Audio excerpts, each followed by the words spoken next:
welcome. I'm excited to share the 5th class of Intermediate Module C here with you today. As most of you know, this is part of a training, and the instructions on how to follow this training and the links to all the past trainings are written below the video. So this class is special because it's our backbending class. We're going to have lots of new and interesting experiences, and it's an essential sequence to be adding into our self-practice life. So gather all of your yoga stuff and let's come and meet back on the mat and get started. Let's take our seats with our preferred height and cross our ankles, the right in front of the left, preparing the pelvic area by widening the sit bones to the side, making sure that the thighs feel that they're descending, not lifting up and gripping. Sitting tall, sitting straight, and the eyes closing.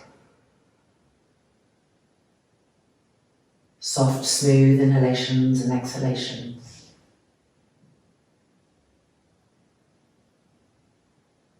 The inner senses turning to the breath, observing the breath, feeling the breath.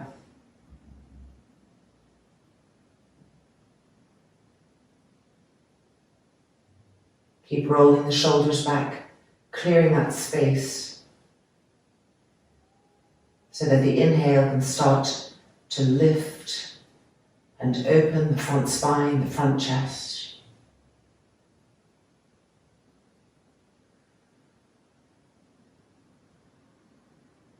The forehead smooth, the temples relaxing.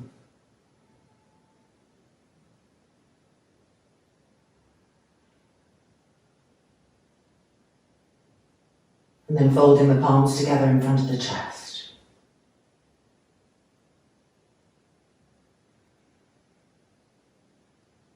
Opening our practice together with one all. Inhale.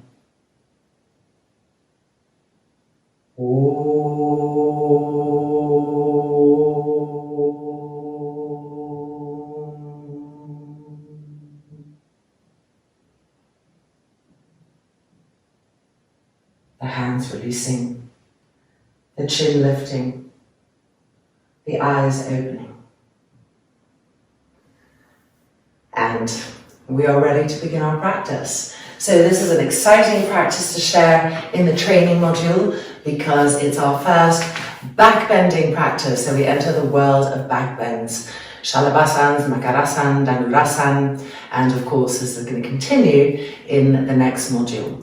We're going to start our practice today on our backs with a cycle of Supta Parangushasans, always an excellent way to come into the body, to open up the outer carapace and to connect breath with movement before we move into our standing poses. So we will need a strap with a little loop in the strap, and we'll lie down on our backs and start with Supta Parangushasana 1 on the right hand side.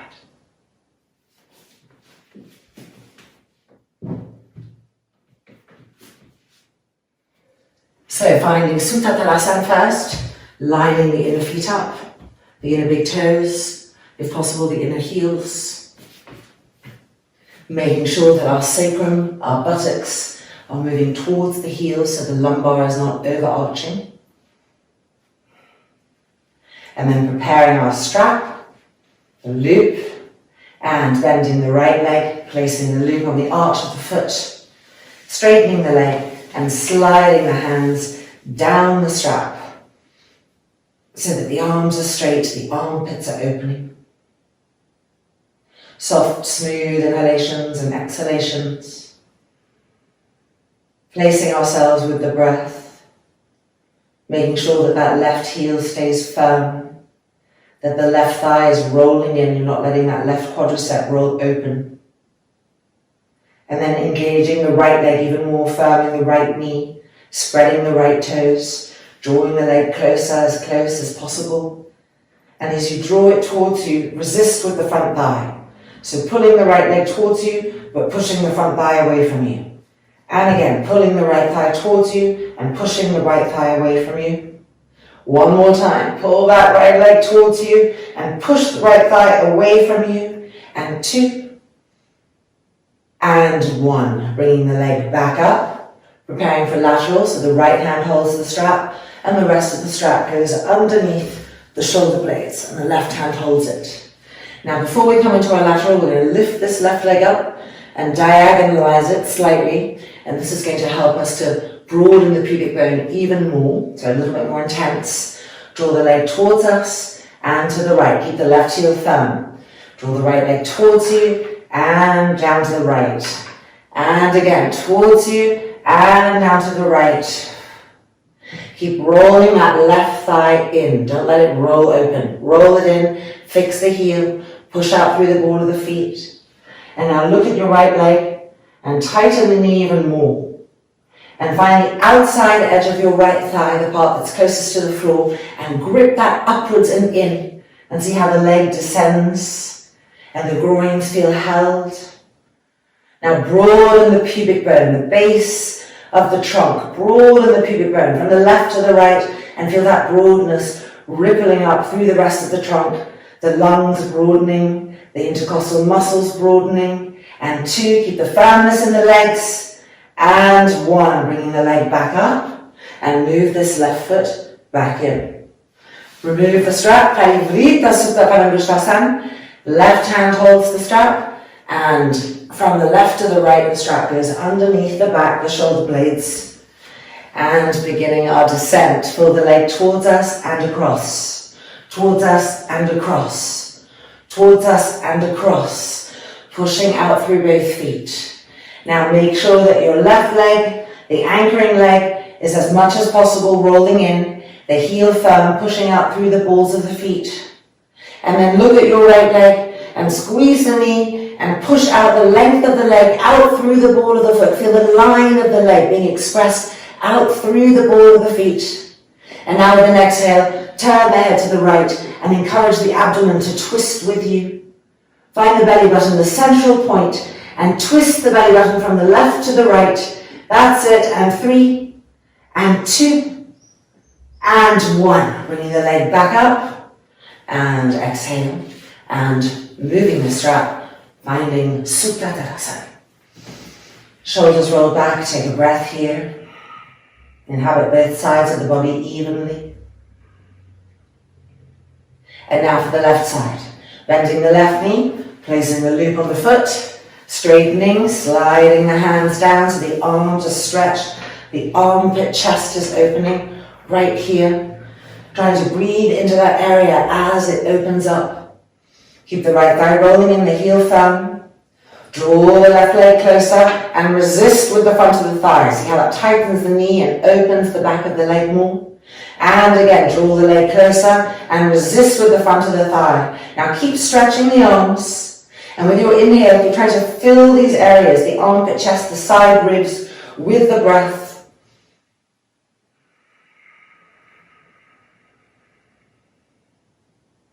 And then bringing the leg back up.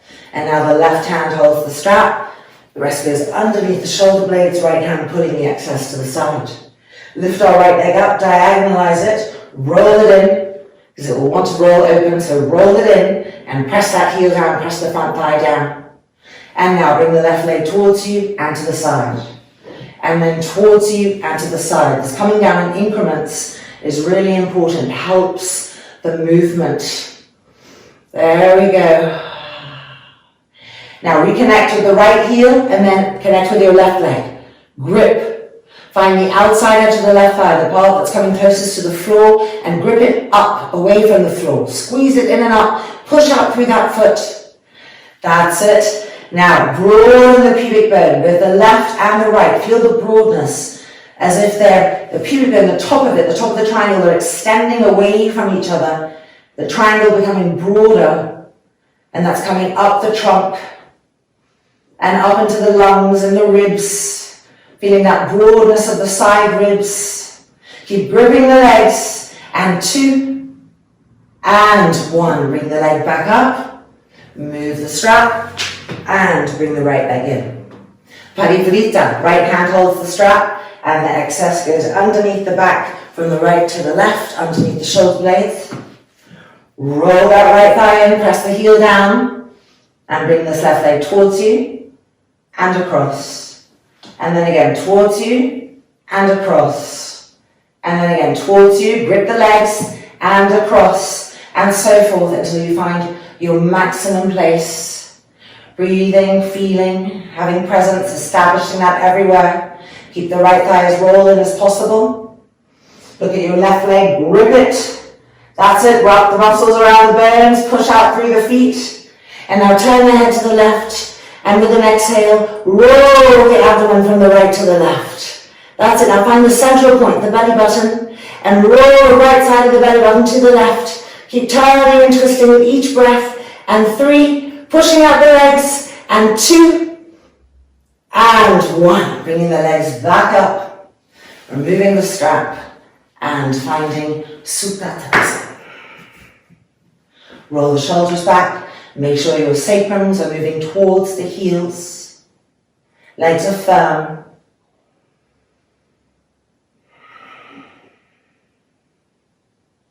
And releasing. Rolling over to the side. And coming back up. Okay, well we can feel the difference. The legs are ready, we are ready. And let's now come to our first standing pose, Utthita Trikonasana. So moving the straps out of the way, taking blocks if you like to use them, and meeting in Tadasana, facing the long edge of the mat.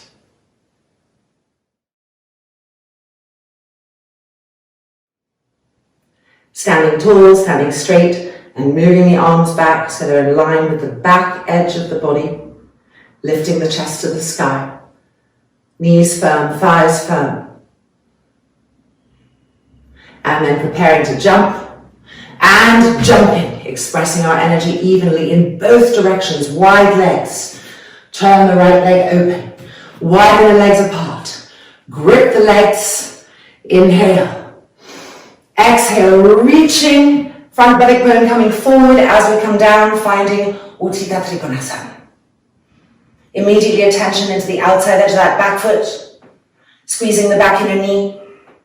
Then come to the bulk, the curve of the front thigh of the back leg, and iron it to the bone. That's it. Now grip that front leg up. Turn and twist from the navel. And 3, and 2, and 1. Inhaling up. And turning to the left-hand side. Keep that wideness between the feet, that nice distance. Re-grip the legs, grip the arms, lift the chest. Inhale. And exhaling, reaching and coming into Utthita Trikonasana. Immediately into the back foot. Lift the inner arch, seal the outer edge of the foot. Squeeze the inner knee. Find the curve of the front thigh, the back leg, and iron it back to the bone. Feel the new power of the leg. Now re-grip the front leg, buttock going forward, twisting. From the navel, over and over again, twisting. The arms firm. And 3, and 2, and 1. Inhaling up, turning the feet in, and jumping or stepping the feet together, Tadasana. Moving the arms back so they're in line with the back edge of the body. Charge the arms down to the floor like arrows, the fingers too. Lift the chest. Parshva Konasana. Bending the knees, pressing into the heels, preparing the arms. And jumping. Turning the right foot open. Widening the distance so we can really get that square in the front leg. The back arm alert. Inhale. Exhale through Virabhadasana 2 and reach. And time this. As the fingertips come down, the top arm reaches to the sky. And again, coming up. And reach. And time the hands. Last one, coming up. And reach. And time the hands. That's it. Now turn the arm and extend the arm over. Full pose. Inhale the back foot fully. And then the back and the knee. And then iron the curve of the front of the back thigh to the bone. Feel the new back leg. That's it. Now find the belly buttons and twist from there to the sky. And 3, and 2, and 1. arm back up, through Vira 2, and back up. Turning to the other side, having the right distance, gripping the legs, preparing, inhale, exhaling through Virabhadrasana 2, and reach, time the hands, back up, reach, time the hands, back up, last one, reach, time the hands, turn the arm, and extend the arm over, push into the outside edge of the back foot, squeeze the back of the knee, I am the curve of the front thigh, to the thigh bone, new back leg now, press, turn, twist, twisting from the navel, and 3, and 2, and 1, arm back up, through Virabhadrasana 2, and back up, turning the feet in, and jumping the feet together, Tadasana, hanging Uttanasana. Inhale, look up, grip the legs, exhaling forward, grip the legs, hold the arms, and relax the neck and head completely.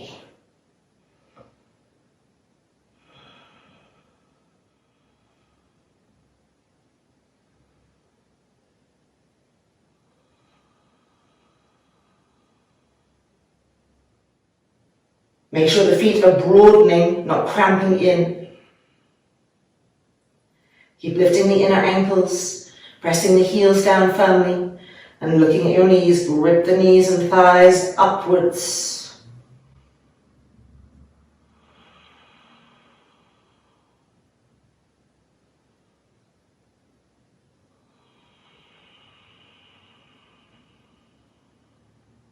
And then bring the hands back to the hips, elbows back. And inhaling up and finding Tadasana.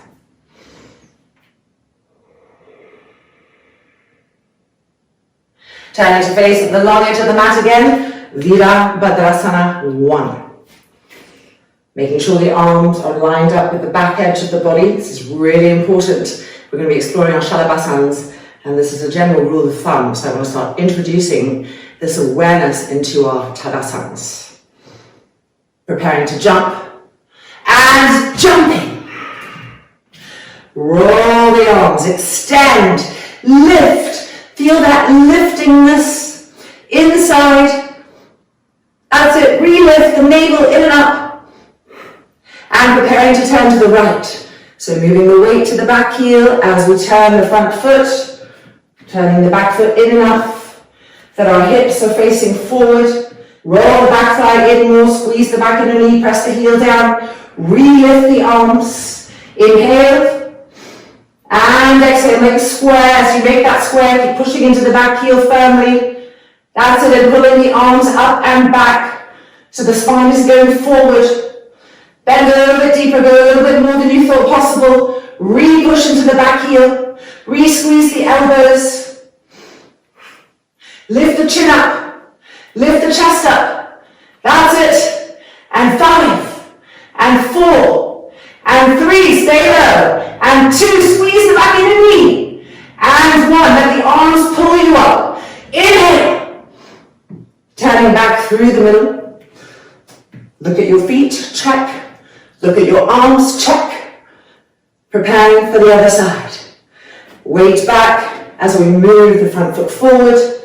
Adjusting the back foot to 80 degrees, rolling the back thigh in, turning the hips more, lifting the arms more, and are we ready? Inhale, and exhale, making that square. As we make the square, draw the femur bone into the hip, and keep pushing out through the back leg, squeezing, pushing into that heel, squeezing the back of the knee, and now pull the arms up and back, up and back.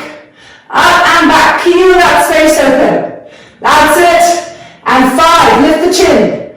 And 4, and 3, lift the side ribs. And 2, and 1. Inhaling up. Turning back through the middle. Check your feet with your eyes. Grip the legs. extend.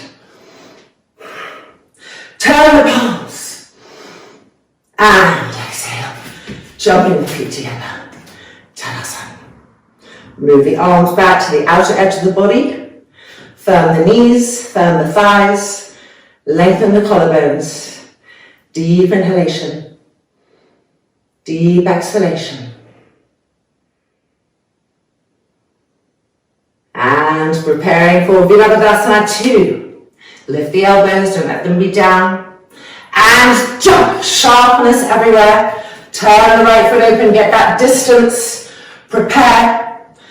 Lift the chest. Now pretend your hands are pressing on something, like a table, a high table. And when they press, you have the muscles in the arm engaged. So we want to start really making sure that we're doing that with our arms, even though they just feel extended. Learning to grip the muscles around the arm bones. So let's keep that there. Inhale and exhale. Virabhadasana 2. Keep pressing the arms on an imaginary table.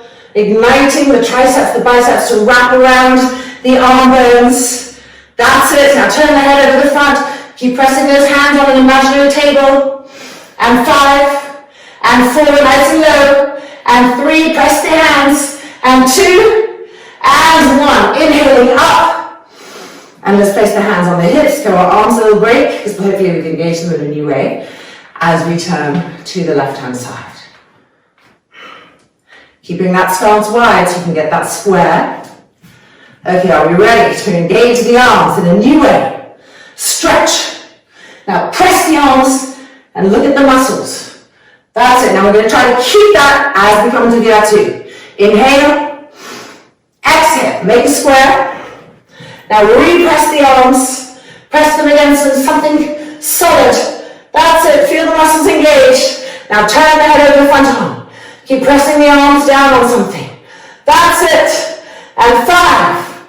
And 4, squeeze the back of the knee. And 3, press the arms. And 2. And 1, inhaling up. Turn the feet in. And jumping the feet together. New sensation in the arms. Move them back to the outer edges of the body. Charge the fingertips down like arrows. Lift the chest. Firm the knees. Tadasana.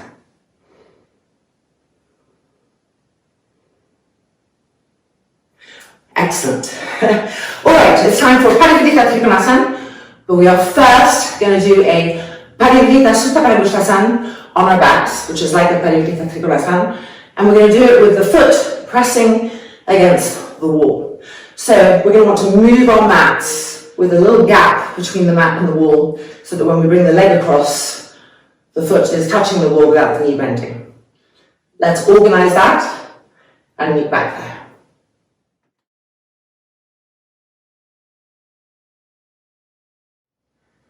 Okay, so mat, going for the right leg first, lying down on our mats, and lifting the right leg up, placing the loop on the strap, the left hand holding the strap, the rest going underneath the back, from the left to the right, underneath the shoulder blades. The right hand holds the excess. Now, squeeze the legs, squeeze the knees straight, push out through the balls of the feet, spread the toes, and let's begin. Draw the leg towards us and across, towards us and across, towards us and across, and the foot finding the wall, pressing into the wall. That's it, really feeling that as if there's a ball of energy in the hips, and with the exhale you're sending a flame out of each leg, down the length of each leg, and out through the balls of the feet, twisting and turning away from that with the abdomen, with the gut, with the organs. Keep pressing that foot against the wall, giving more relevance to the leg in this way, and a deeper opening. That's it, breathe. And 2. And 1. Bringing the leg back up and releasing. Okay, we have to turn around to do the left leg. Lying back down. Supta Tadasana. And then the left leg bending, placing the strap. Right hand holds the strap. Comes underneath the back from the right to the left. Left pulling the excess. Grip the legs. Firm that right heel. And draw the left leg towards you and across.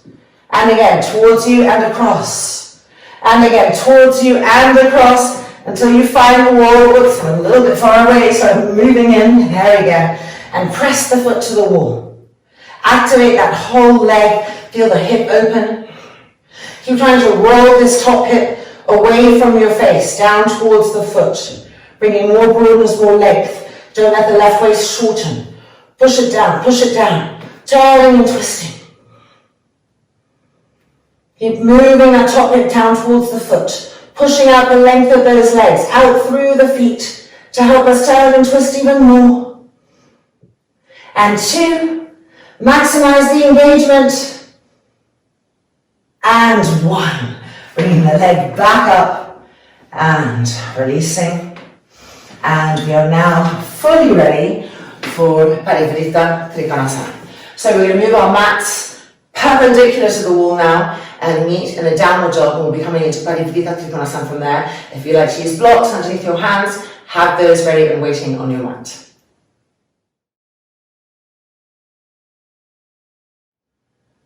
Starting from Adho Mukha Svanasana, heels lifted and the backs of the heels pressing against the wall. So spreading the palms and the fingers widely and bringing our feet into position. Press those heels back, feel them sharply pressing. Look at the legs, make sure they're parallel, the knees are parallel, the femurs coming into the hip sockets. Feel the arms well stretched. And now straighten the legs. Firm the elbows and firm the knees completely. Push the weight of the pose back and back and back.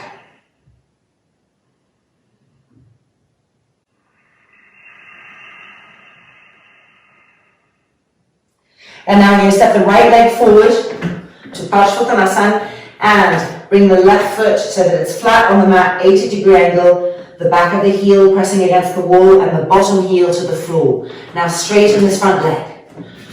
Increase the distance between the feet. Turn the hips.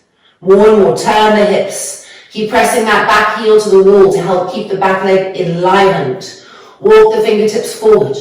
Draw the front femur in, turn the hips more and more. Keep that front big toe connected. That's it. And 3 and 2. And now from here, bringing the left hand across and moving it behind the heel. And we're coming into Parivrita Trikonasana, stage 1. Keep pressing the back heel to the wall. Consistently, all the time, as you turn and twist. Bring the hand to the sacrum. Turn and twist more. Follow that top elbow as you're turning, as you're twisting.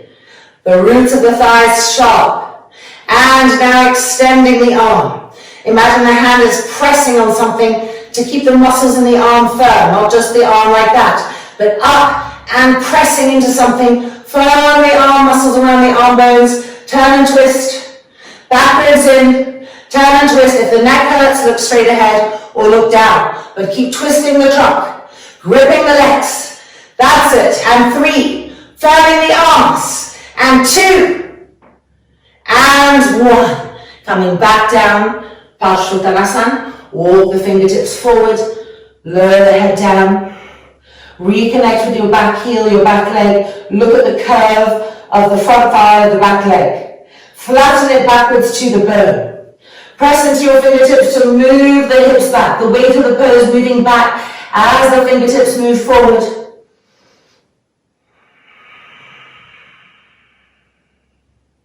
And preparing to change sides. So move the hands back in and set the right leg back 80 degrees. The foot is flat on the floor. The back of the heel connecting to the wall and the bottom heel to the mat. Step the left leg forward and make more distance between the feet. Don't be small. Now fingertips to the floor, turn the hips. Keep turning the hips, turning the hips, turning the hips, gripping the legs. Walk the fingertips forward, bring length to the waist. Reconnect with the feet, their legs. Keep that back heel firm. Keep the front toe connected. And preparing to come into Parivrita. So bring the right hand across and move it behind the heel. forearm and shin are connecting. Hand to the hip, finding stage 1. Keep the weight of the pose moving back, pressing into that back heel as you turn and twist, following the top elbow. Now bring the hand to the sacrum and continue to turn and twist. Make sure the roots of those thighs stay really sharp. Turning, twisting, press with the forearm against the shin, and now extend the arm and press the hand against an imaginary wall. Press it and feel the arm become compact. That's it, keep the back heel firm, the back and the knee tight. Gripping the femur bones in and up, turning and twisting from the navel.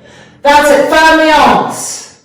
And 5, and 4, head back, chest open, and 3, and 2, and 1, coming back down, and fingertips reaching forward, Parshvottanasana, simplified Parshvottanasana. Look at your back leg, and with your eyes reconnect to any collapsing that was taking place. Look at the curve of the front of the back thigh, press it back. Look at the front, the actual left front thigh, grip it up. Walk the fingertips forward and push into the fingertips to move the weight of the pose back over and over again. Feel that. Keep moving the weight of the pose back as the trunk extends forward. That's right. And 3, and 2, and 1. Bringing the fingertips back in and stepping back to Ardha Mukha Svanasana. Heels lifted and pressing back against the wall. Now move the hands forward.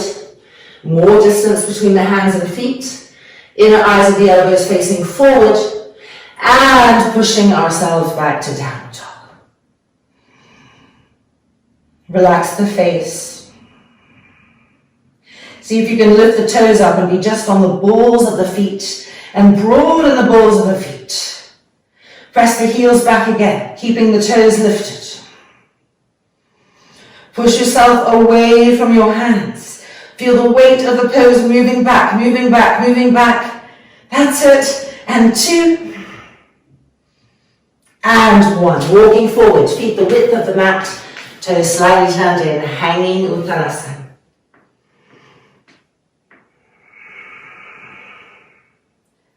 Relax the head and neck completely so that the crown of the head is facing the floor as much as possible.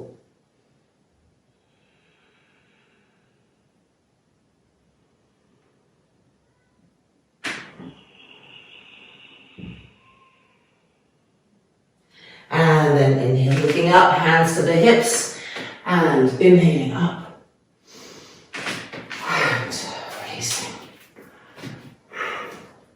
Tadasana. Firmness in the arms, length, chest lifting. Excellent. All right, Prasarita Padottanasana, still using the wall. Ideally, return your mat so that it's right up against the wall. But I'm just going to keep it like this for speed's sake. So you can do that as I'm talking and showing you. Let me just move this plant a little bit. So we'll be like this. When we come into the pose, we want to make sure that our heels are a little bit away from the wall or it's hard to come down. So make that little distance between the heels and the walls, turn the toes in, push into the outside edges of the feet, lift the inner arches, grip those legs. Lift the chest. Okay, coming in, inhale, and exhale, we're coming in, and our fingertips touch the floor, and now we can move our heels back, make sure we're still turning the toes in, the feet in, so the outside edges of the feet are parallel to each other.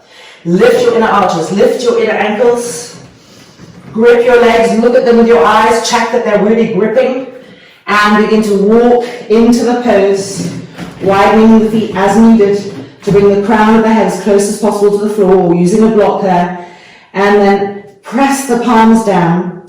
The inner wrists are against the wall. Spread the fingers widely.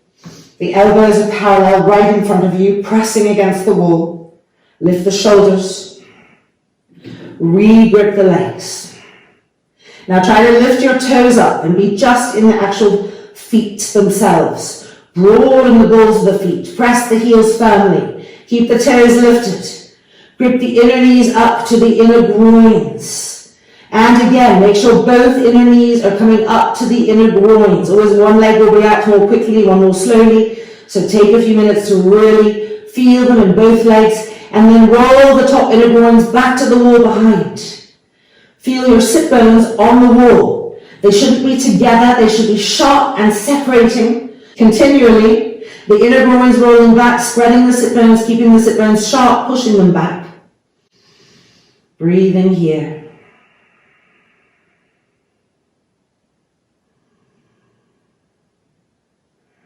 Igniting the actions over and over again, with the face calm, the brain quiet.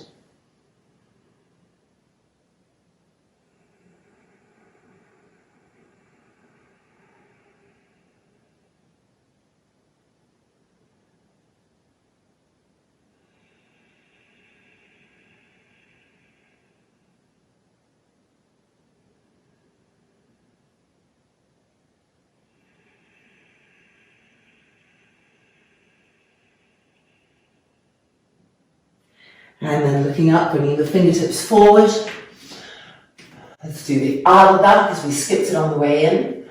So fingertips to the floor. Now here we can really push into our fingertips and bring concavity to the spine.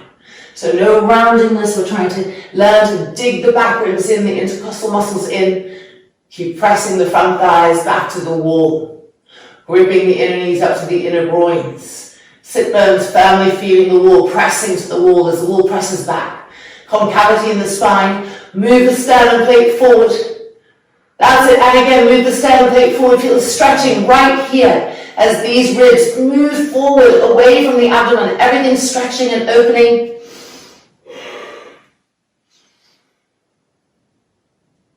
And then bending the knees and just hopping the feet a little bit forward so that we can come up and stepping the feet together. Tadasana. Deep inhalation, deep exhalation, neutralize. Redistribute evenness. Relax the face. And releasing. Alright, still at the wall, Padayasana, preparation 1, and then we're moving the mat away and coming to Padayasana, variation preparation 3, which we did in one of the classes in the last module. Alright, so let's come into it.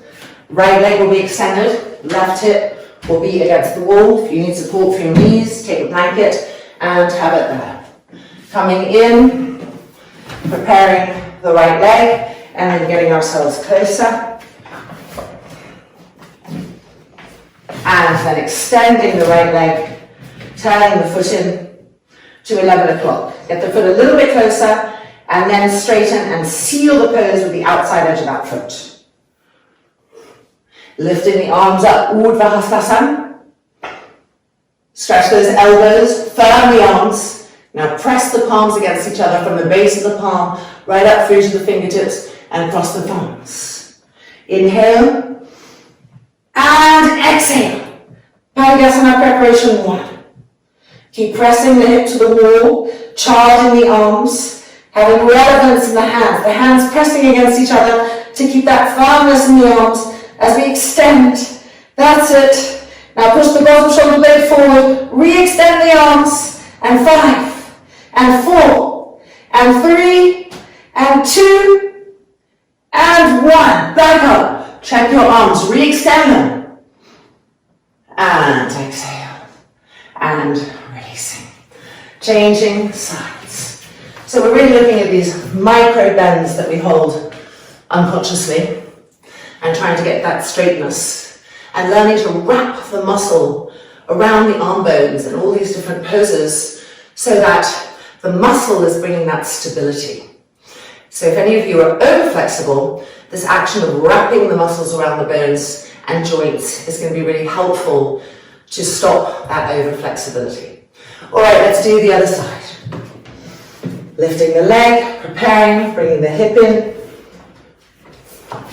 extending, turning the foot to 1 o'clock, having the foot a little bit closer than you think is necessary, so that as you extend the leg, you can really seal the pose in the outside edge of that foot.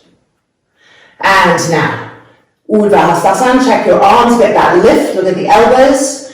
Now wrap the muscles around the arm bones as if your hands were pressing against something, holding something, and bring the hands together with that idea. From the palm, up through the fingers, cross the thumbs, re-lift. Okay, inhale, and exhale, press the hip to the wall, and charge the arms away. Bring the arms back behind the ears. That's it. Try to wrap the muscles around the arm bones, keep the palms firm, pressing against each other, and the fingers stretched, stretching away. Good. Now push the bottom blade forward, twist. Excellent, keep going. And 5, and 4, and 3 to your maximum. And 2, and 1. Inhaling up. Check your arms, re-lift. And exhale. And releasing. Okay, let's move on that back to the middle, away from the wall for Padiyasana. Variation number 3. So we are starting from kneeling pose. If you need a blanket, have a blanket. Moving the middle buttock forward, tailbone forward. Using the hand to help our right leg lift up and moving it to the side. Stage 1, variation 3. Hand on the knee. Inhale. Exhale, slide the hand down the inner calf. Elbow back from the belly button, twisting. Inhale. Exhale. And again, inhale. Exhale. One more time. Inhale. Exhale. Move that elbow back, the shoulder back. And then back up. And now we're going to extend the leg with the foot up as if it was against the wall. Grip the leg. Outer hips firm. First variation, the palm is going to be on the leg. Second variation, with the leg extended, we'll have the dorsal hand on the leg. So first variation, sliding down, twisting, sliding down more, twisting, sliding down more, twisting, and now extend this top arm diagonally away. Find the belly button and turn and twist. And again. One more time. And the hand back to the hip, elbow back, and back up. Firm the outer hips, lift the spine. Second variation with the leg extended, dorsal hand to the thigh. This arm, which was diagonalized, we're now going to try and make it parallel to the floor. Sliding the dorsal hand down, twisting, sliding, twisting, sliding, twisting, finding your maximum. And extend the arm first diagonally. Firm the elbow. You can see the hand, press the hand on an imaginary thing to firm the arm. And now bring the arm diagonally, stretch, reach. That's it. Good. Extend both arms, both fingers. And 5, and 4, and 3, and 2, and 1. Back up, twist, coming back up. And then help this leg in. And back to kneeling. Changing sides. So our hands just helping this leg up to the side. First variation just to prepare us. Hand on the knee, inner knee. Sliding down, pushing that inner knee open. Twisting and turning to the left, the right, following the elbow. From the belly button, twist. And again, twist. And then back up. And now we're going to extend this leg. Foot up, making sure the foot is in line with the inner knee. Grip the leg, buttocks in, not poking out as much as possible. So first, it's the palm of the hand, sliding down, twisting. Sliding down, twisting. Sliding down, twisting. And now extend the arm diagonally. Make sure the elbows are firm, the arms are firm. That's it. Reaching. Push that hip against an imaginary wall. And 3, and 2, and 1. Twist as we come up. Hands on hips, draw the outer hips in, elevate the front spine. Grip the legs. Second variation, dorsal hand on the leg. This arm parallel to the floor. Okay, coming in, sliding in, twisting. Grip the legs, sliding in, twisting, sliding in, twisting. Stretch the arms as much as possible. And now extend the arm first diagonally. Check your elbows. And then try to parallelize it to the floor. Charge the arms away from you. Press the hip against an imaginary wall and keep extending the arms. And 5 and 4, make the elbows firm. And 3 and 2 and 1. Back up, twisting open. And helping this leg in. And kneeling and releasing. Well done, standing poses are over, fantastic. And it's now time for Supta Virasana. So gathering whatever you might be using, bolsters, blankets, strap of course, and let's meet back on the mat.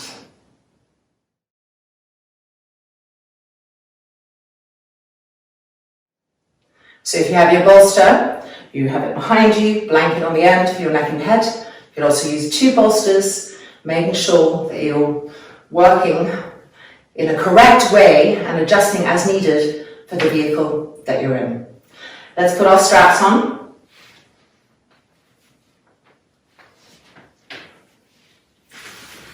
And tightening up.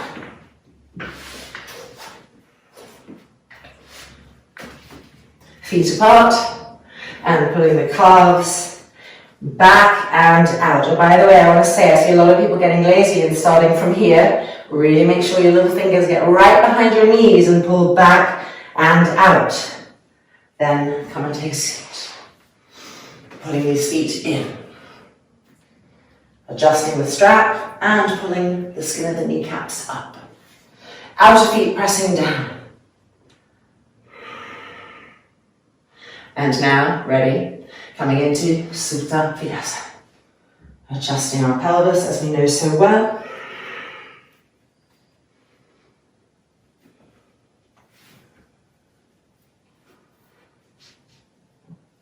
And then lifting the arms up. If you're on a bolster, you're holding your elbows. If you're on the floor, you're crossing the thumbs and stretching the arms back.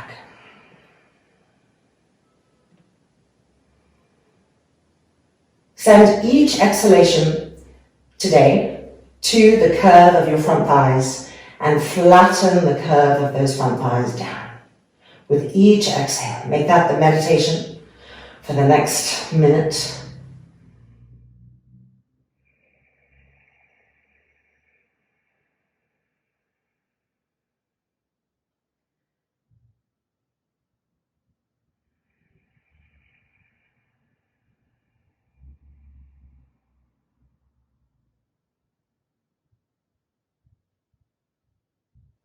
Keep stretching your arms or pulling your elbows back within this sending, directionalizing a breath to the front thighs.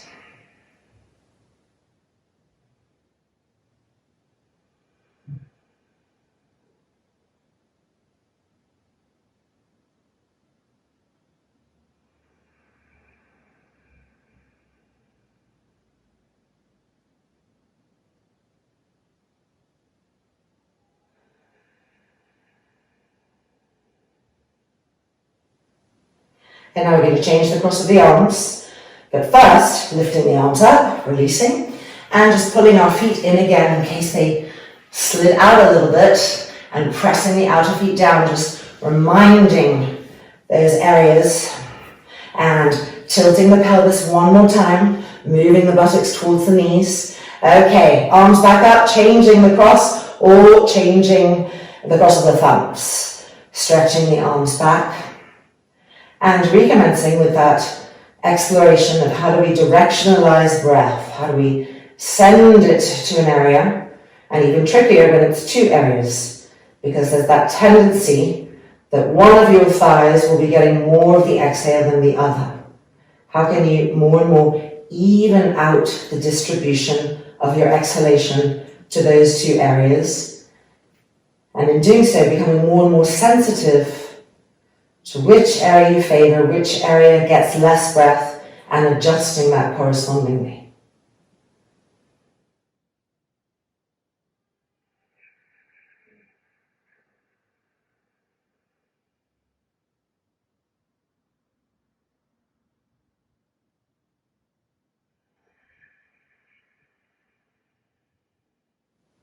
Just a few more breath cycles.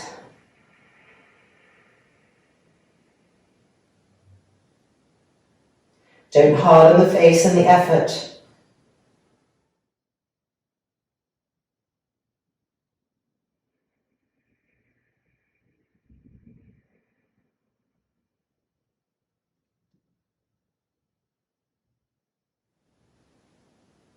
And then we're going to lift the arms back up and then back down to the feet, elbows to the floor, lifting up.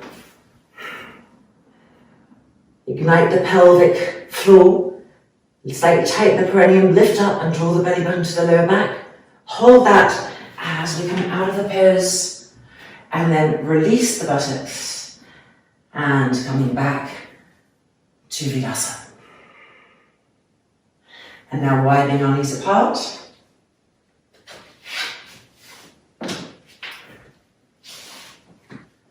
Sitting on the floor as much as possible, pulling the skin of the kneecaps up, outer edges of the feet down, and groins deepening as we come forward to Yoga Mudrasana.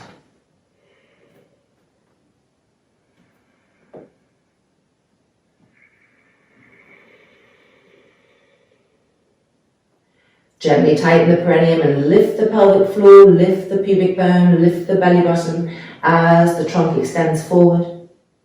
Keep those lifted and engaged to support the lower back. And now place the palms flat on the floor and spread the fingers, the thumbs widely apart from each other. Press down into the heels of the hands, lift the forearms up, the elbows firm. Wrap the arm muscles around the bones, have firmness there.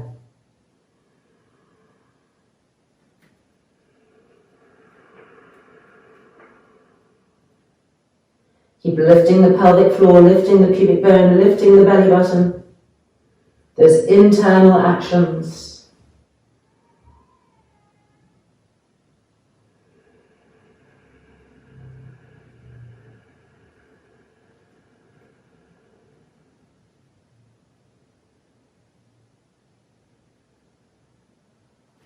And then inhaling back out. And we're going to come to a Padahastasana straight from here and squeeze, rinse the knees out so the strap can just slide down, hands underneath the feet. Inhale, look up, squeeze the knees up, the quadriceps up all the way to the very source of the femur bone and the hip sockets. And then exhaling, pulling yourselves forward.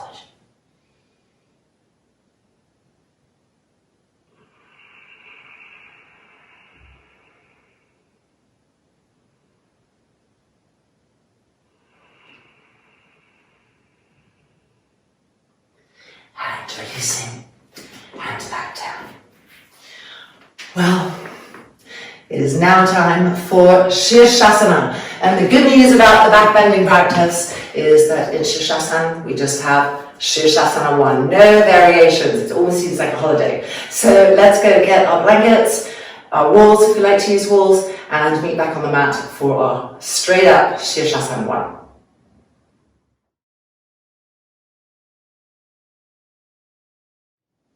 All right, coming in, we'll be here for 3 minutes. Always preparing as if we were absolute beginners to avoid bad habits settling in. They settle in very fast, like weeds in a garden. So checking every time. Getting that bracingness of the upper back, lifting the shoulders, lats in, straightening the legs.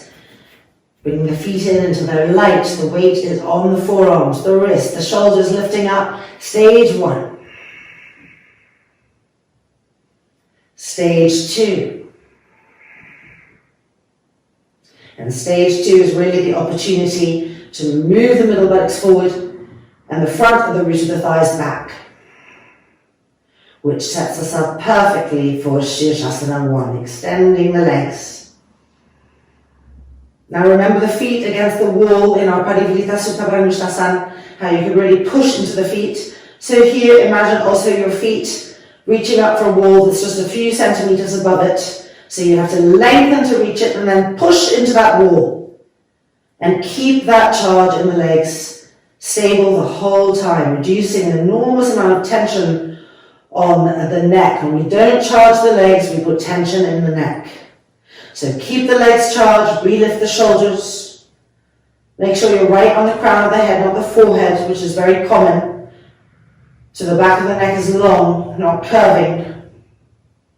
The chin is kind of coming towards the throat.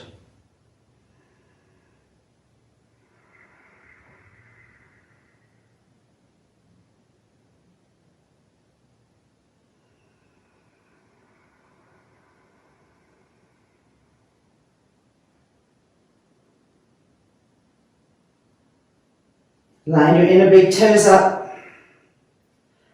Push the middle buttocks forward as you push the front of the roots of the thighs back. So those two movements go together and then recharge up.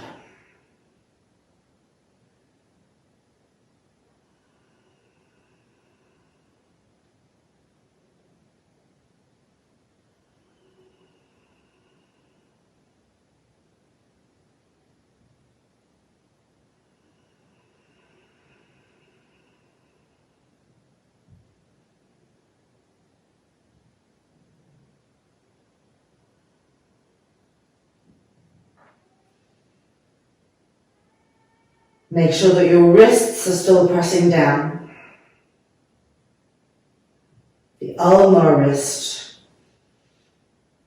And that everything from the wrist to the elbow tip is pressing down evenly. You're not favoring one part of the forearm.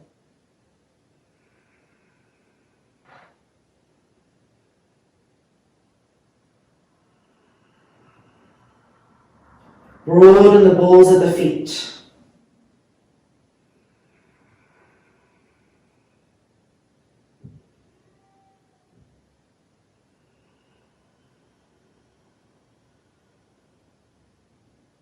Relax your jaw from excessive tightness there. Be strong in the body, but totally passive in the face, quiet in the brain.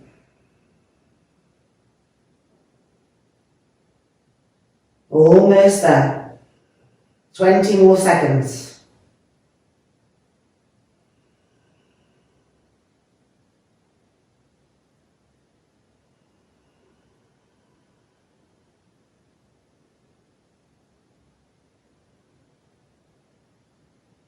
Okay, now bending our knees through stage 2, pointing the toes, middle buttock forward, roots of the front thighs back, lift the shoulders, and then stage 1, relift the shoulders, and then extending the legs. Yoga Mudrasana Vajrasan, but holding onto the elbows, pulling the inner elbows forward, broadening the shoulders, and forehead to the blanket.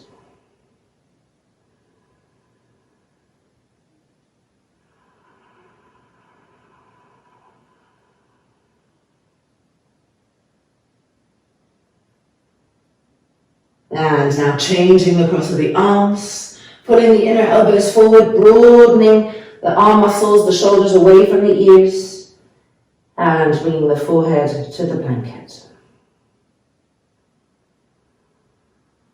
Trapezius muscles going down the back. The neck lengthening from the trunk.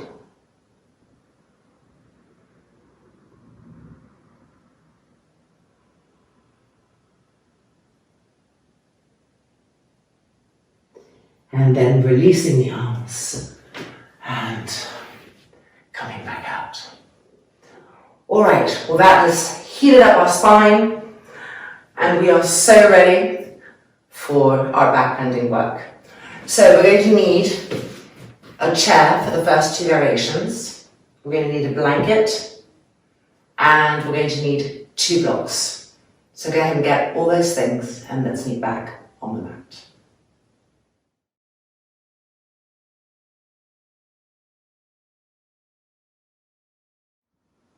Alright, so this is going to be a beautiful addition into your regular practice life. This blanket is on the mat, and this is for the pubic bone area. Some people it's painful, depending on the shape of your pubic bone, to press down into the mat. So if that's you, have the blanket here. And then for the first Shalabhasana, we have a chair, and I've turned it so that I've got the back of the chair facing us, so that we have 2 edges to choose from. This is the first height, and this will be the highest height. You're going to pick which is right for you. And our 2 blocks, which we'll use when we get to our Urdhva Mukha Svanasana, are just here and waiting for us. Let's lie down. The way we lie down on the blanket is really important. You don't want to lie down like this. Can you see the blankets are cutting me up here in the diaphragm solar plexus area? And yes, it's true, my pubic bone is on it, but the blanket isn't serving me when we lift. So you want to move forward until the blanket is just above the pubic bone. Now roll the thighs in. It's really important. None of this action with the feet. Rolling the legs in, not having the feet too spread, close together. And now forearms on the floor. And I want you to learn to feel this. As you press into the forearms and the elbows, you're pulling this part of yourselves forward, and you're going to feel a stretch, a beautiful stretch. At first it's like the tearing sensation in the skin cells, and then of course it moves deeper into the fascia. So pressing and pulling forward, pressing into the top of the feet to anchor the pose from behind, the thighs rolling in, the tailbone pressing down, and you're feeling the front ribs stretch away from the front hip bones. The whole abdominal cavity stretching in the intercostal muscles, so it doesn't look like much is going on, but this is very active. Press down and pull, pull, pull. That's it. 3 and 2 and 1. And then release. So now you've created some extra length there, and then we're lying down. Make sure the thighs are rolling in, tailbone not poking out to the sky, pressing down, middle buttock pressing down, so that the lumbar doesn't get overarched. Okay, Shalabhasana, first variation. The arms are going to be in front. We're using the chair. So move the chair away enough that you can put the ulnar wrist on the first level of the chair. Palms facing each other. The arms are stretched, the elbows are firm. Keep pressing the tailbone down, moving the rib cage forward. Stretch those arms, stretch, stretch, and then lower the head down. Breathing here, keeping everything firm. The legs are firm, the arms are firm. Roll the right shoulder to the right, the left to the left. Move the shoulder blades both down the back and into the back to open the chest more. That's it, extending, breathing.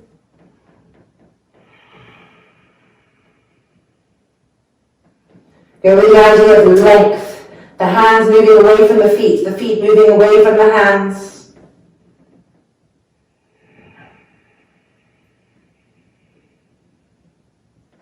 And then looking up and releasing.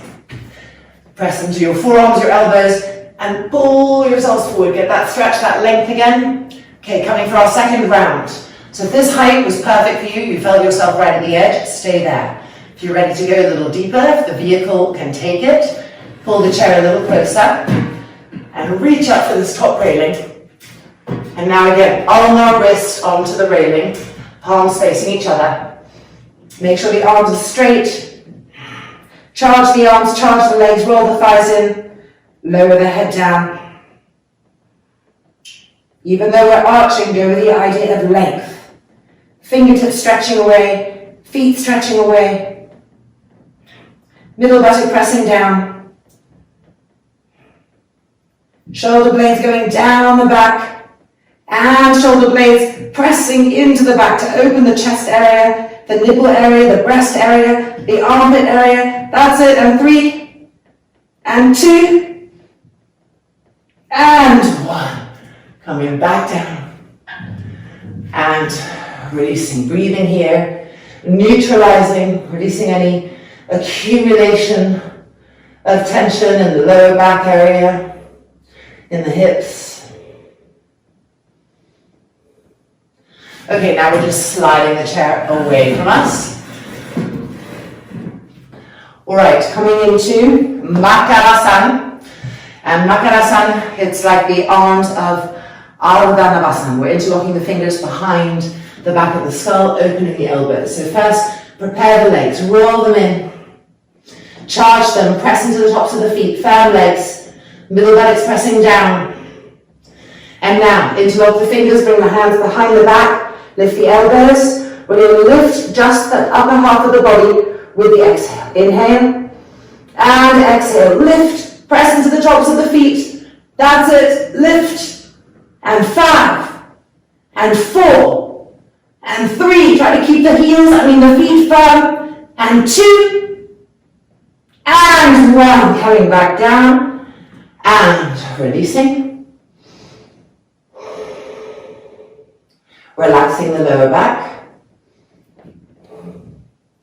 Changing the interlock of the fingers, roll the thighs back in, press into the tops of the feet. Change the interlock, bring the hands, inhale, and exhale, lift. Elbows open. And 5, and 4, and 3, and 2, and 1, coming down, and releasing.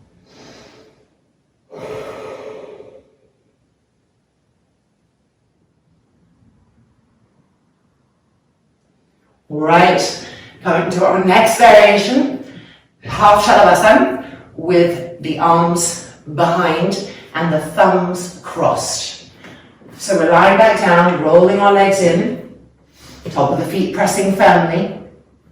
Bring the arms by the side of the body, palms facing up to the sky, chin to the floor. Now before lifting the head, let's activate the arms. So first of all, lift the front shoulders up like this. So even though we're lying down, we're engaging, lifting the front shoulders up. That's it. Now we're going to lift the arms up so they're in line with the back edge of the body. So women generally have to go a little higher because our buttocks are a little rounder or bigger. So we have to lift the arms up a little higher, roll those front shoulders back. Now turn the arms so the palms are facing each other. And charge the arms away, charge the fingertips. And now let's lift the trunk up, lift the head up, keep the arms lifted, don't let them drop. Keep lifting the arms, don't let them drop down here, lift them up, roll the front shoulders back, press into the tops of the feet. That's it. Now cross the thumbs together behind the back and lift the arms even higher and higher. Keep lifting the chest up, press the feet down. Stretch the arms away, stretch the fingers away. Press the middle buttocks down. And 5. And 4, and 3, and 2, and 1. Coming back down. Release the thumbs, palms facing each other, the arms are high. Front shoulders back. And then exhale and release. And resting here. Relax the face completely. When we're trying something new, often that effort comes to the face. We want to keep neutralizing the external senses of perception, which is going to help us to really penetrate more deeply into the pits. Okay, second side, we're changing the cross of the thumbs. So chin on the floor, roll the thighs in, press into the tops of the feet, move the middle buttock down, charge the legs, charge the arms. Without lifting the head or the trunk, lift the front shoulders. That's it, feel that engagement there. And now lift the arms so they're in line with the back body and stretch the arms away. Turn the palms so they face each other. Keep lifting the arms, lifting the front shoulders, and lifting the chin, lifting the chest. Keep the arms lifted, don't let them drop. Lift them, charge them away. stretch them away, press the feet down. Good, now bring your hands behind, change the cross of the thumbs, and stretch the fingers, stretch the arms, press into the feet, lift up even more. That's it, lifting. Good, and lifting. And 5, and 4, lift, and 3, stretch through the little pinkies, and 2, and 1, release the arms, palms facing each other, keep the arms lifted, and coming down, and releasing, and resting, breathing. All right, our last and final Shalabhasana for the day. We're going to lift the legs as well as the arms. Now, for those of you who are natural backbenders, be very careful that you're not backbending from your lower back, which is a tendency that I see a lot in people who are natural backbenders. They're taking the movement from here.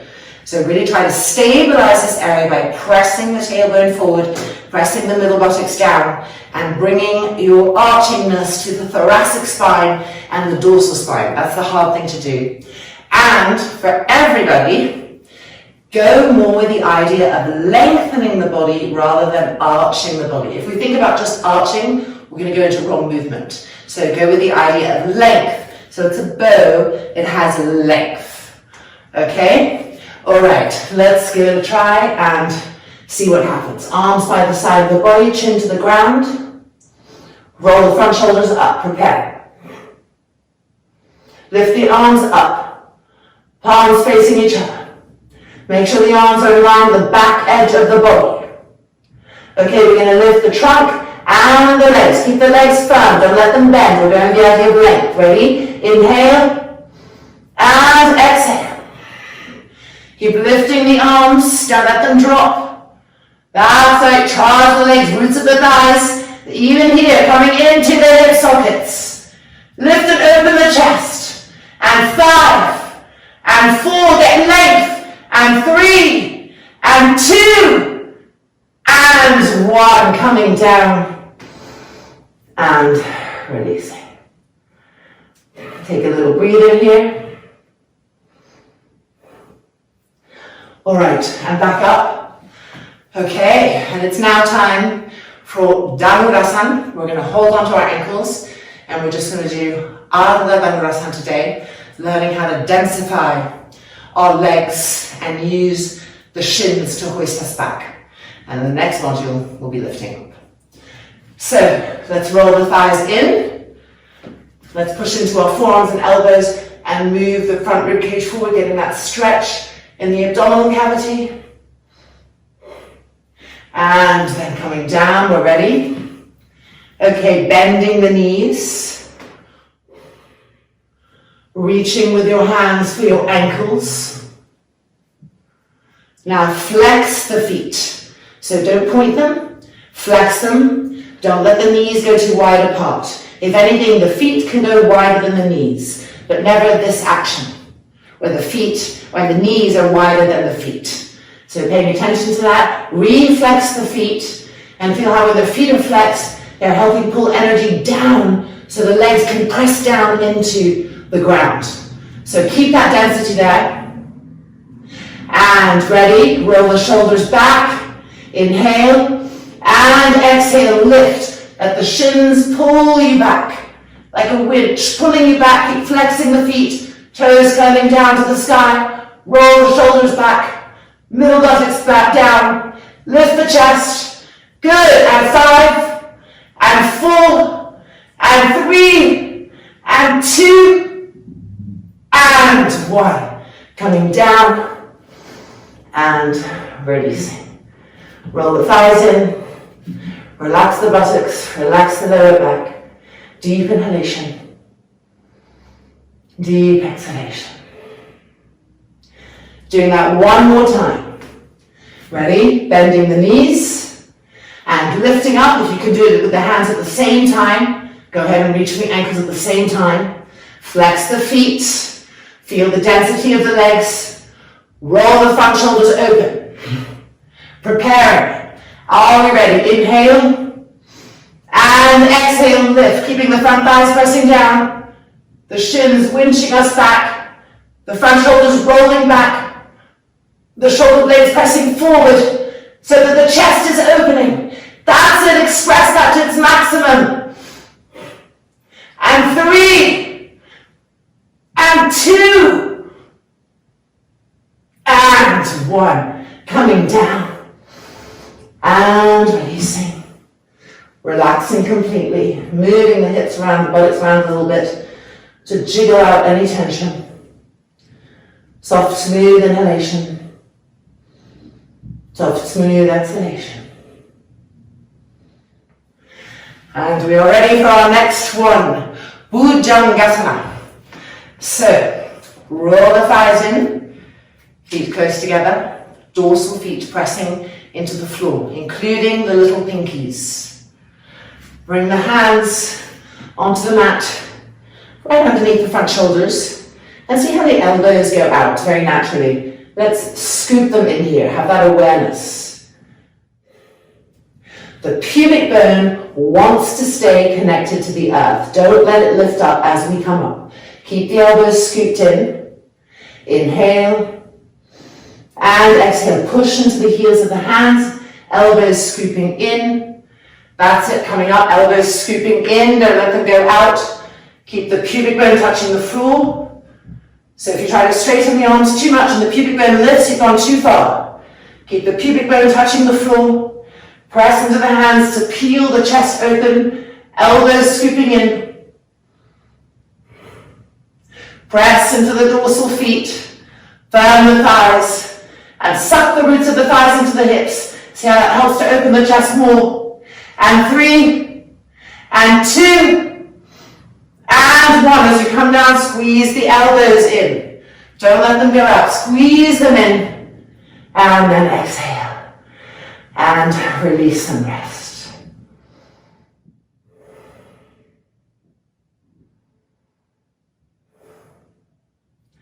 Okay, we're going to gently come out of this pose, moving our blanket to the side and exploring Urdhva Mukha Svanasana, upward dog.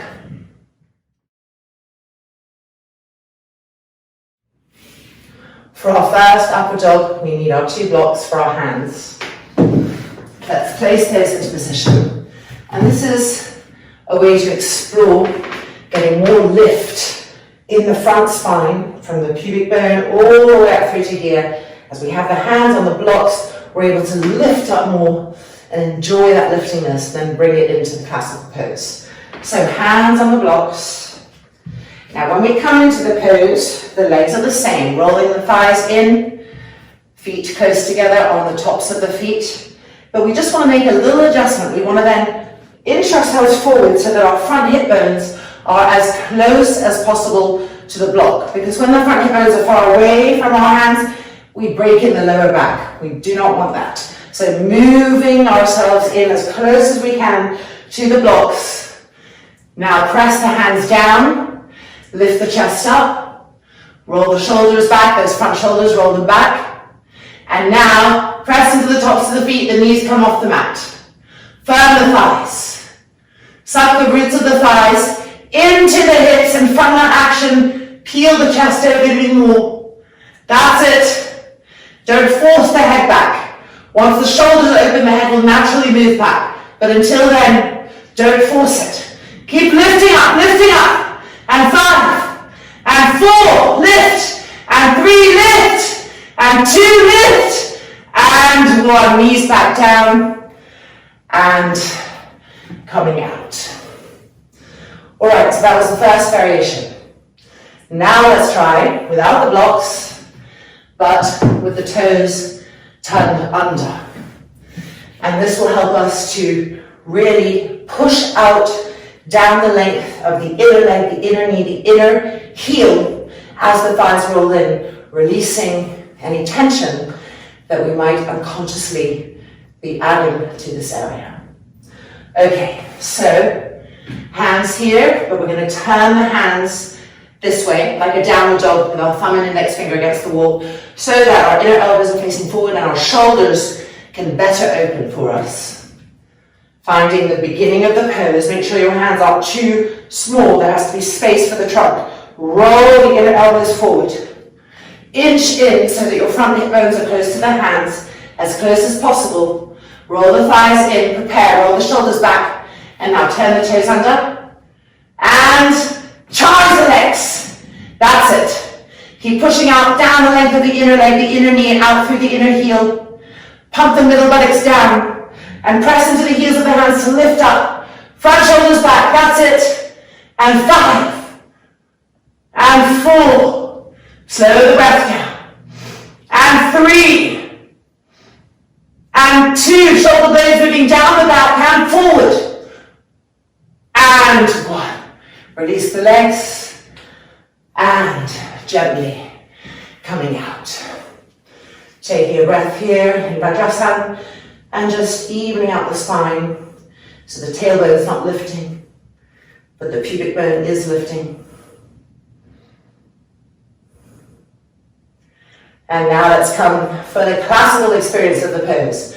But we are first going to lie down on the mat and do a few chaturangas, and then chaturanga 1 into chaturanga 2. Yeah, we're dividing our chaturangas into different stages, and that will lead us into classical Urdhva Mukha Svanasana. So lying down on the mat, no blanket. Turn the toes under, charge the legs already, and move the hands back, and don't let the elbows come out. Scoop them in. Be firm. Keep the legs charged. Pushing out through the inner knee and the inner heels. Elbows in. With an exhale, we're going to lift the chaturanga. Ready? Inhale and exhale. That's it. And down. Scoop the elbows in, charge the legs. Again, inhale and exhale. And down. Again, we've got 4 more. Elbows in, charge the legs. Inhale, up, and down. And again, up, and down. Recharge the legs, elbows in, 2 more. Up, and down. 1 more, give you all. Up, and down. Beautiful. Okay, now I'm going to show you chaturanga 1, chaturanga 2, and then we're going to try it. So what we just did was chaturanga 1, and chaturanga 2 involves moving forward. So it looks like this. Chaturanga 1, chaturanga 2. Back to chaturanga 1, and down. Are you ready? So we're going chaturanga 1, chaturanga 2, chaturanga 1, and down. Prepare the legs. Turn the toes under. Charge the legs. That's it. Hands in position. Elbows in. Lift the belly button up. Charge the legs. Inhale. Chaturanga 1. Chaturanga 2. And 1. And 2. And 1. And 2. And 1. And back down. Take a little breath here. So this chaturanga 2 is crucial for setting up your upward dogs so that your front hip bones are as close as possible to the hands. And most people go chaturanga 1, they don't know there's a chaturanga 2, and then they come up straight from chaturanga 1 to upward dog, and you can end up fragilizing the lower back. So we are now going to do chaturanga 1, chaturanga 2, into upward dog. So you'll see how that forward movement leads us into our most beautiful expression of Urdhva Mukha Svanasana today. So preparing. Turn the toes under, roll the thighs in. Charge the legs, feel the inner knees, the inner heels, be there. Move the hands back. Palms down, spread the fingers. Now watch those elbows. Bring them in and see how they help to roll the front shoulders back. Okay, here we go. Prepare. Inhale. Exhale. Chaturanga 1. Chaturanga 2. Push yourselves forward. And then from here, Urdhva Mukha Svanasana. Roll the thighs in. Press into the tops of the feet. Inner elbows facing forward, front shoulders back. Press down to lift up. That's it, get taller. And 5, and 4, and 3, get the shoulder blades to work. And 2, and 1, coming back down. And releasing. All right, so how does that feel? I hope you'll let me know. In the next modules, we'll explore different props and variations that we can use in our dhanurasans, etc., to explore that more. But for now, just sticking to a kind of pure application to build that strength. And also, I do have a playlist. If you look under all my playlists, there is a playlist, and it's called Classes with Back Bends. So if you wanted to go look for different variations, you could go explore some of those classes and see different options. Well, congratulations, we're now going to come to an Adho Mukha Svanasana to just release all that. But we're going to come into it with bent knees first so that we can really stretch the whole spine before straightening the legs. So with our hands holding onto the outside edges of the mat, turning the inner elbows forward, preparing the legs, knees staying bent, face looking up, keeping an eye on the arms, just pushing ourselves away from the hands. That's it. Now drop the head down, look at your feet, verticalize the feet, heels lifted. Now look at the roots of your thighs and draw them into the hips. Stretch the whole spine. Keep stretching the arms, stretch the whole spine. And now exhale, straighten the legs. Keep stretching the whole spine. You really have to push the very, very top of your thighs back in order to access the last third of that spine, which is tricky to reach. That's it, reaching, maximizing, lengthening. And 2. And 1. Coming back down. And gently releasing. And let's just release our hips, just to make sure that we leave that area really clean. So you can either do a sukhasana, cross ankles, or you can come into a double pigeon, which would be to place the outer ankle on the inner knee.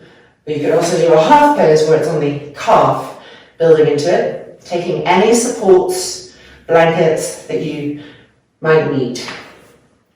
Making it work for you. As we come forward, we'll feel this back area opening. Soft, smooth inhalations and exhalations.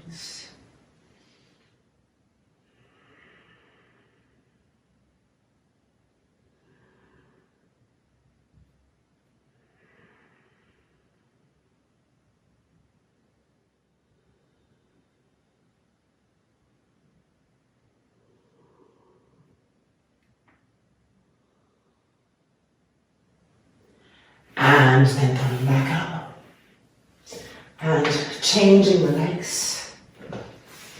So either sukhasana or half this pose, where the foot is on the calf and its final expression is where it's on the inner knee. Push through the balls of the feet and exhaling forward.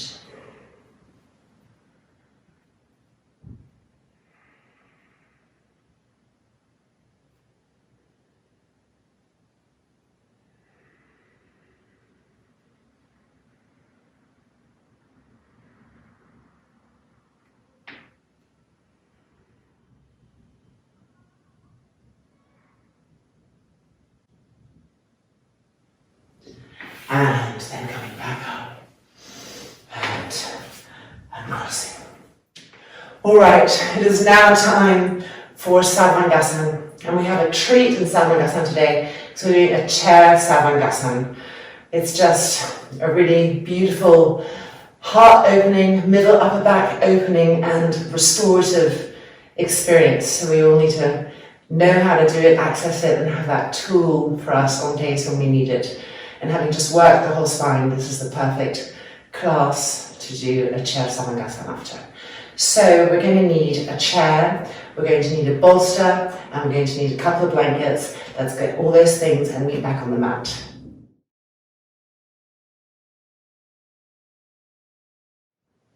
Okay, so there are a few ways to do chair Savangasana.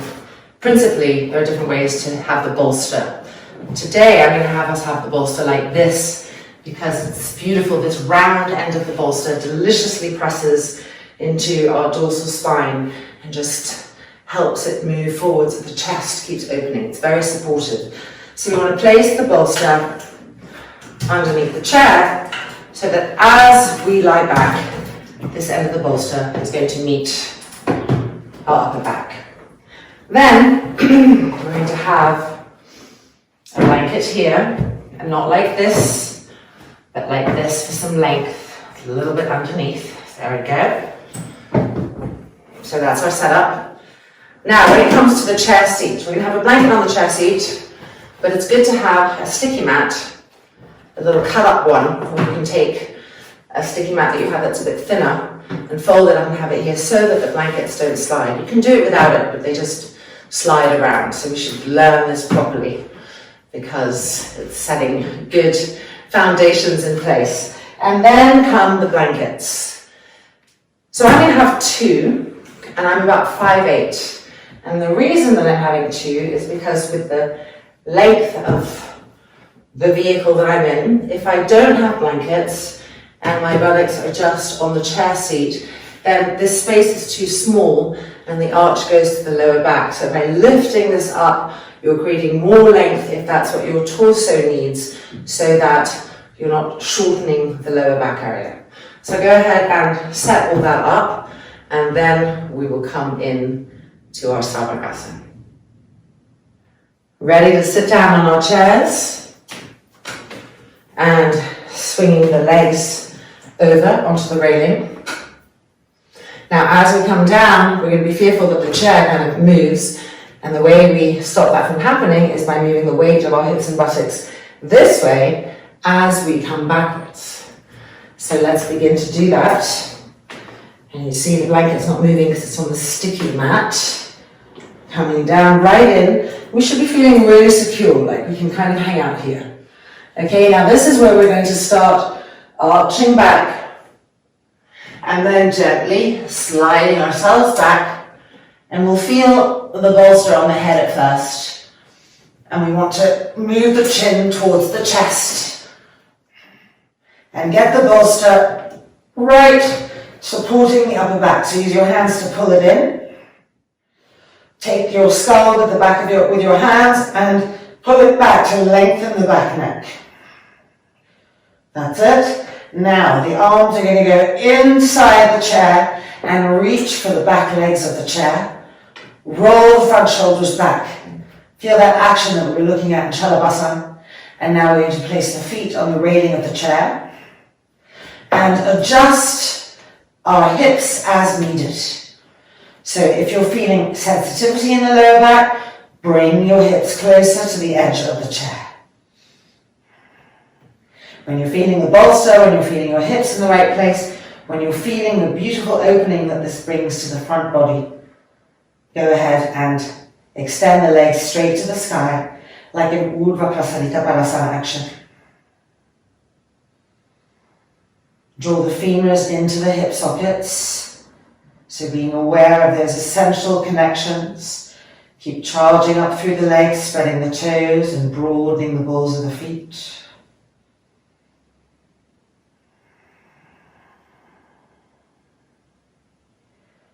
Resist the impulse to lift the chin up.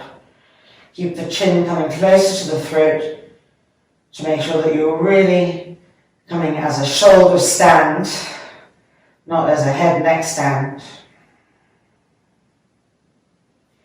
Soft, smooth inhalations and exhalations.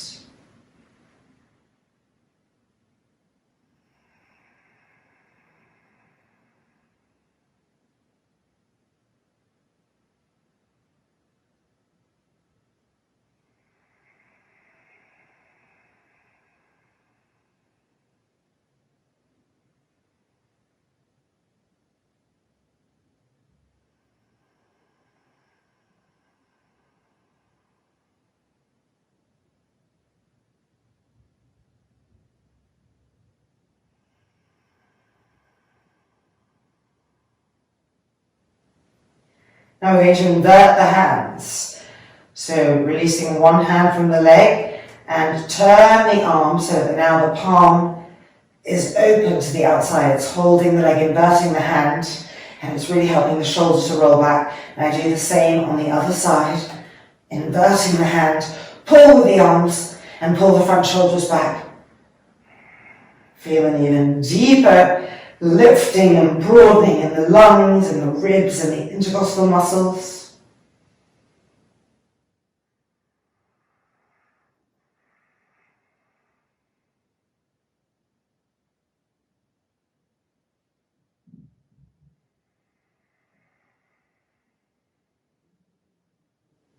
Don't harden the gaze. Keep softening and diffusing the gaze.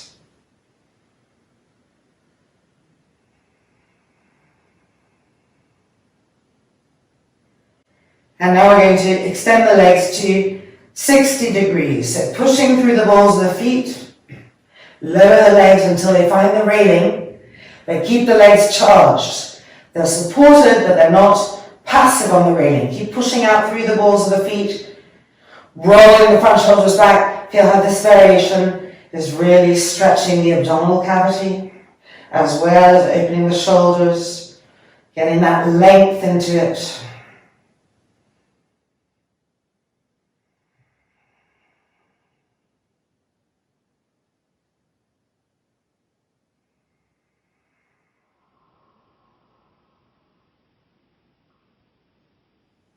Make sure the outside edges of your feet are still coming towards the outer hips. The legs should be burning. Knees are straight.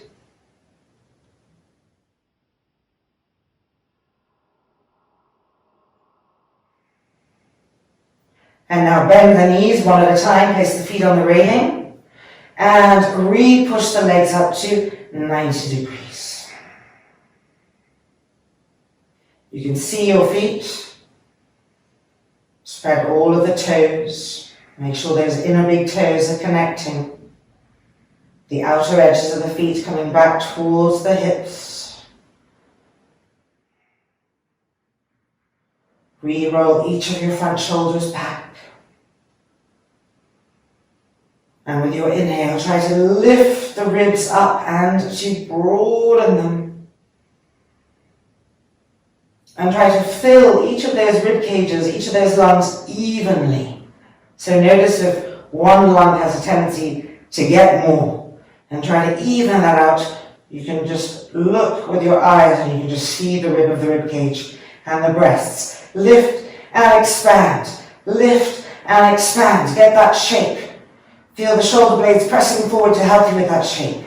The ribs underneath the shoulder blades pressing forward to help you with that shape.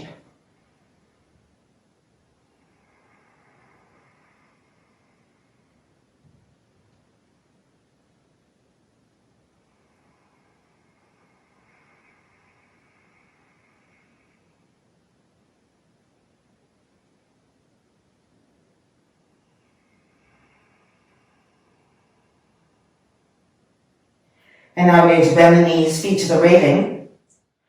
If you're feeling any kind of anything in the lower back, move your hips a little bit more to the edge of the seat again.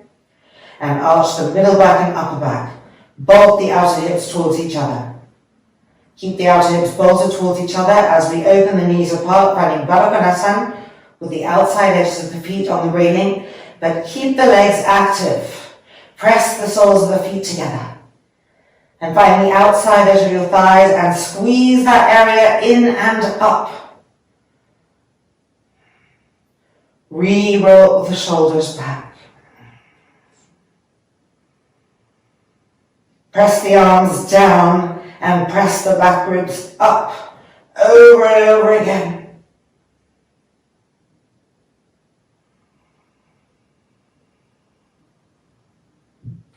Legs active.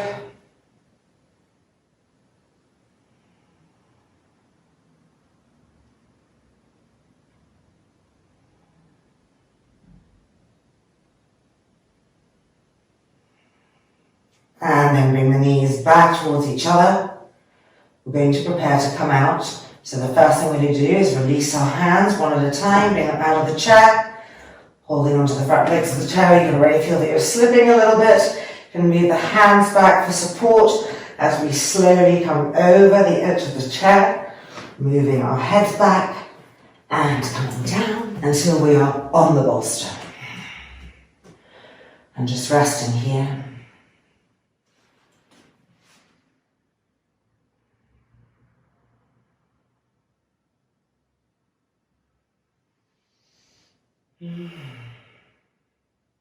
And then moving back more and gently rolling over and coming back out. So that's a different experience of Sarvangasana, isn't it? Okay, we're now going to do Ardha Halasana using the chair for our feet. So 2 bolsters or your 5 blankets and a chair. And let's meet back on the mat for Ardha Halasana.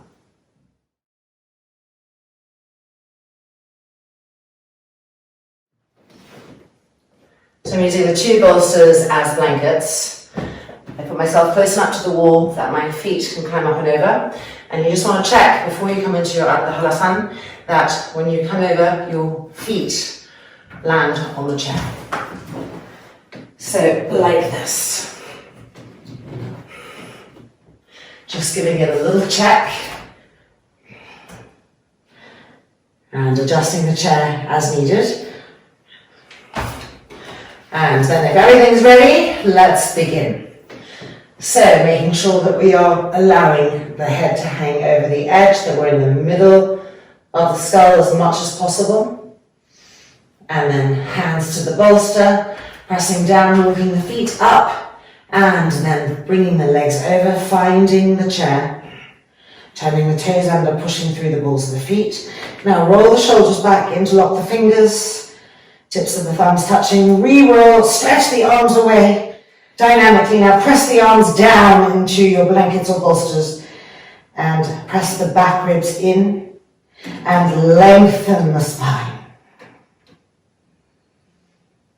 Make sure you're not pushing into the back of the skull, that you're letting the chin come towards the throat.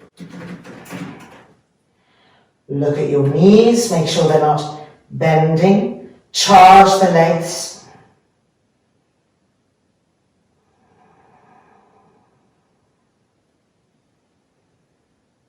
Keep trying to straighten the spine more and more to find lift and length.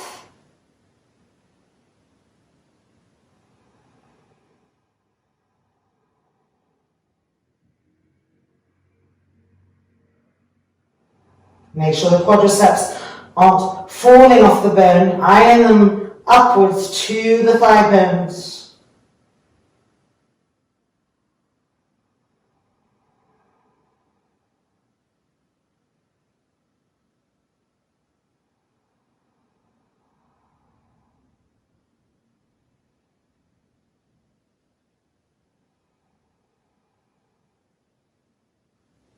We're going to change the interlock of our fingers.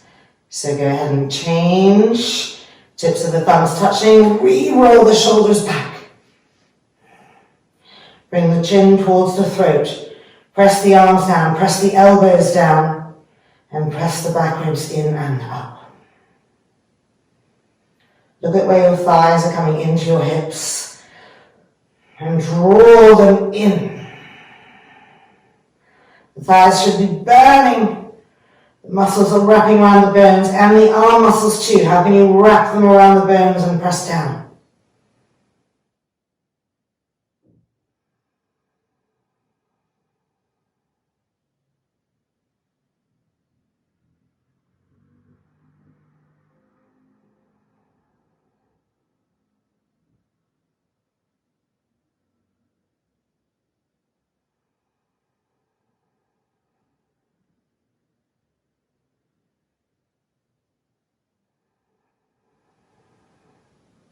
Inner groins rolling to the sky. Keep pushing out the length of the inner knees, the inner heels.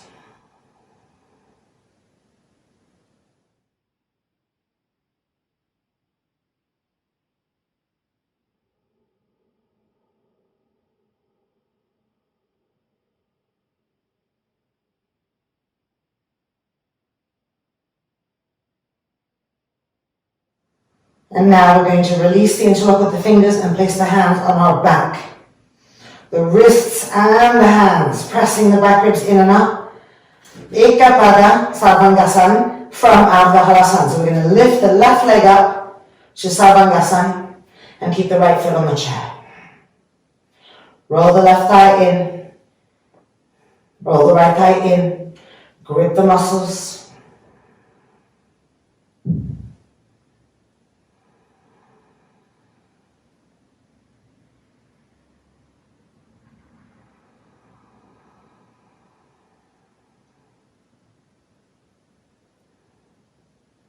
And then lowering the leg back to Halasana. Relift the spine. Feel with your hands if the spine is rounding.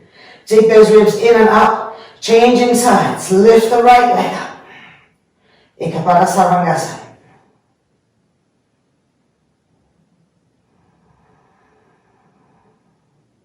Remember to move that right leg back. Grip the legs. You've got that left leg hanging right in front of you. Watch it carefully. As soon as the muscles collapse, regrip them.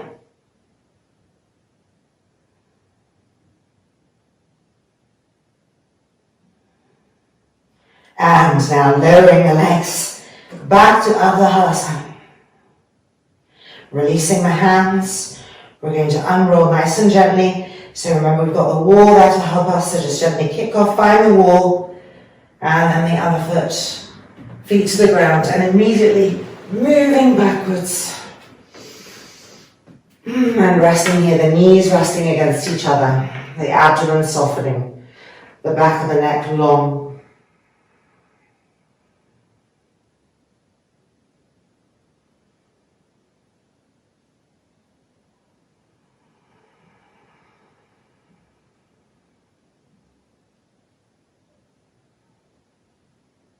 And then rolling out and pushing ourselves back up. And we are going to end with a Shavasana using the chair. Just a beautiful way to really connect the lower back into the ground for absolute release and healingness from any extra effort in our back bending. So keeping the chair where it is and moving the bolsters. Taking a blanket for the chair so that it's not cold or sticky, so that there's comfort for the legs.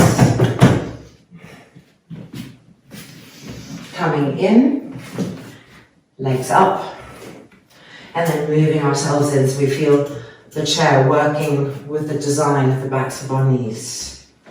Coming down. You can let these knees roll open a little bit. No holding on, no gripping. Just softness, relaxed. Arms extended diagonally away. As you roll the front shoulder back, you tuck the shoulder blade up, that action. And the same on the other side. Sides of the neck, even. Make sure that you've completely released the abdominal area so that it's resting into the lower back, and then the lower back also is completely releasing. No holding on. If you feel holding on, send a smooth exhale and just let that area melt. Everything wants to be in a state of letting go-ness. Zero effort, complete passiveness. The eyes closing and being in Shavasana.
from this quietness without any abrupt movements. Just moving the feet a little bit, moving the fingers a little bit.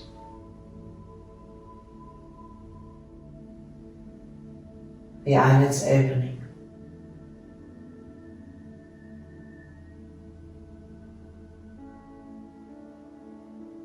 And lifting the hands and folding the palms together.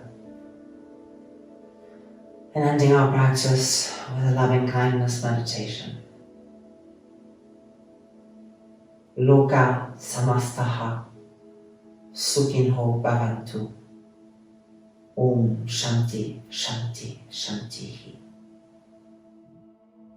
May the universe know love. May the universe know peace. And may we help all those that we come into contact with to feel the same. Om, peace, peace, peace.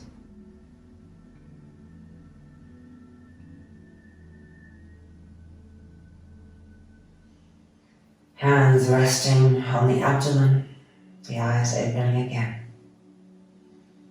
Diffused gaze. When we feel ready to move, taking the legs off the chair, rolling over,